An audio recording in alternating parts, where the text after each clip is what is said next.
Yung legislators, kasi kanya-kanya kaming mandate eh. Kami, nasa amin yung power ng authorization. We are legislating, di ba? Yung function ng executive branch, which is preparation, dapat exclusive domain ng executive branch.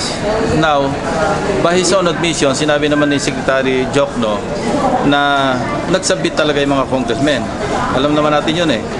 So, ang ano ko doon, nag-encourage sila doon sa function ng executive branch.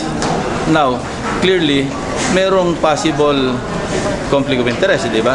Dahil kami rin yung mag-bebet nung sinabit ng executive branch, tapos paano ngayon nila tatanggalin or i-question yung sarili nilang inilagay na tig 80 million. I have a copy of the pro forma list of projects, programs, at activities. Nakakuha ko merong congressman na nagbigay sa akin. Ilan congressmen already submitted? That we intend to find out. Dahil ang nakakaalam lang yan, DBM siyempre. Pero Hindi nila dinisclose. Meron silang submission. Well, para mabalik tayo sa PDAP, kasi bakit mag-identify ng projects ang mga congressmen?